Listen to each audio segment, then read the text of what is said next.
आज़ादी के 75 वर्ष को कुछ इस तरह से मनाते हैं, अपने देश का गौरव तिरंगा हर जगह में फहराते हैं। आप सभी को मेरा सादर प्रणाम। मैं काजल शाह, मैं कोलकाता की Khanna high school for girls में 11वीं कक्षा की विद्यार्थी हूँ और आज मैं आप सभी के सामने अपनी एक छोटी सी भाषण लेके आई हूँ। मेरे भाषण का शीर्षक है स्वतंत्रता दिवस।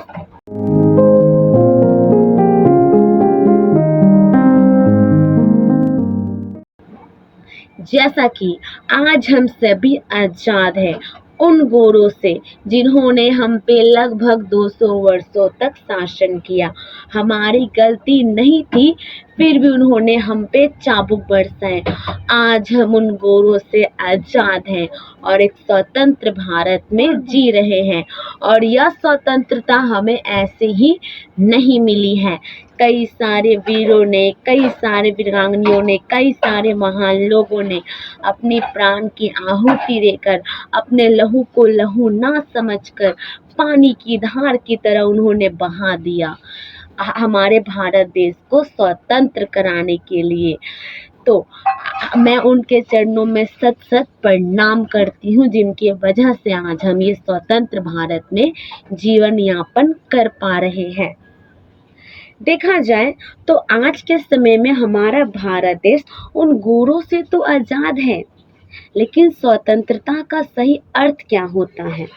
सबसे पहले हम सभी खुद को भारतीय कहते हैं, हम सभी खुद को नागरिक कहते हैं, हम सभी खुद को देशभक्त कहते हैं, लेकिन देशभक्त कहने के नाते हमारा फर्ज क्या बनता है?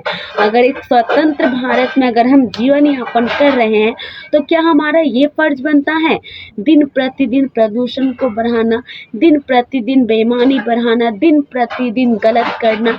क्या ये हमारा फर्ज है स्वतंत्र भारत में? गांधी जी का जो सपना था एक स्वच्छ भारत के, उस सपना को हम पूरा कर पा रहे हैं? नहीं, क्योंकि देखा जाए तो आज के समय में हम सभी स्वतंत्र भारत में जी रहे हैं। आज हम सभी शिक्षा को ग्रहण कर रहे हैं, आज हम सभी व्यापार कर सकते हैं, लेकिन कुछ कुछ ऐसी भी चीज़ें जिसके कारण हमारा भारत देश आज भी परतंत्र है। जैसे कि सर्वप्रथम आ जाता है हमारे भारत देश में जो भ्रष्टाचार है, बेईमानी है, बहुत सारे ऐसे छोटे छोटे चीज़ है जो बहुत ही व्यापक रूप से बढ़ रहा है। अगर इसको हम खत्म कर दे तो जितने भी महान लोगों ने सपना देखा था भारत का, वो सपना पूरा हो पाएगा।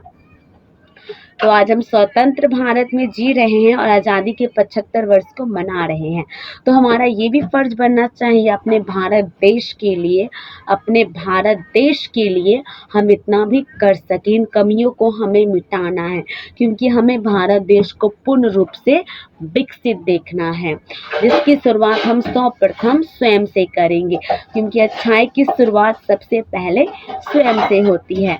तो आप सभी के सामने मेरी छोटी सी भाषण प्रस्तुत थी। आप सभी ने मेरे भाषण को सुना, उसके लिए दिल से धन्यवाद।